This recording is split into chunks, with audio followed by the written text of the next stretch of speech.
ধর্ষণ, শ্লীলতাহানি, যৌন নিপীড়ন এই নিয়ে যখন গোটা রাজ্যে মহিলাদের মধ্যে আতঙ্কের পরিবেশ তৈরি হচ্ছে, ঠিক তখন বিধাননগরে এক তথ্য প্রযুক্তি কর্মী শ্লীলতাহানির চেষ্টার বিরুদ্ধে যে সাহসিকতার পরিচয় দিয়েছেন তা দৃষ্টান্তমূলক। সল্টলেকের এফডি ব্লকে ঘটেছে এই ঘটনা। কি হয়েছে শুনুন ওই সাহসিনীর মুখে। একজন পিছন থেকে আমাকে এসে ধরে মানে বাজেভাবে টাচ করে দৌড়ে পালাচ্ছিল, মানে একটা অশুভতামি করে।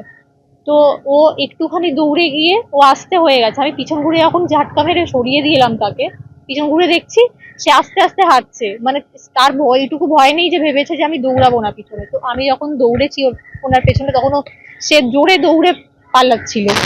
আমি ওকে পুরো চেস করে অনেকটা রাস্তা ঘুরিয়ে ও আবার আমাকে ওই রাস্তাতেই ফেরত নিয়ে এসে ওখান দিয়ে বাইক করে নিয়ে পালিয়ে যায়। আমি শুধু দেখতে পাই যে ও বাইক নিয়ে চলে গেল। আমি তখন করলাম, বাড়ির থেকে বেরিয়ে ওনাকে দেখতে পেয়েছে যে বাইক নিয়ে যাচ্ছে, বাট ধরতে পারেনি।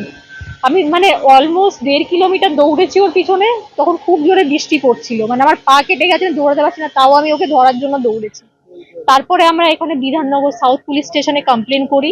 পুলিশরা ওখানে যায়, ওখানে পুরো সিসিটিভি ক্যামেরা চেক করা হয়। ওরা খুবই অ্যাক্টিভলি কাজ করে একদিনের মধ্যে তাকে অ্যারেস্ট করেছে। সকাল 5:30 বাজে। তখন আতঙ্কিত বলতে, আমি তো এখানে খুবই সেফ ফিল করি। আমি 5 বছর জব করছি এখানে, আর এখান থেকে আমি যাতায়াত করি। এরকম ফার্স্ট টাইম হয়েছে আমার সঙ্গে, কিন্তু এখানে পুলিশরা খুবই অ্যাক্টিভ, আমি এটা জানি। তাই জন্য সেরকম একটা ভয় ফিল কখনো হয়নি।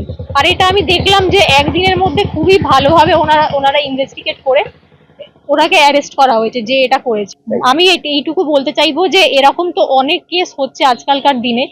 আমি শুধু এটুকু বলতে চাইবো, যদি কেউ টাচ করেও কাউকে চলে যাচ্ছে, তাকে ছেড়ে না দেওয়া হোক। মানে মেয়েদের সব জায়গায় যাতায়াত করতে হচ্ছে, তারা যেন ছোট ছোট যে ব্যাপারগুলো হচ্ছে ওগুলো রিপোর্ট করে, আর পুলিশরা সেই যদি সঠিক ইনফরমেশন পায়, অ্যাক্টিভলি তারা কাজ করতে পারবে।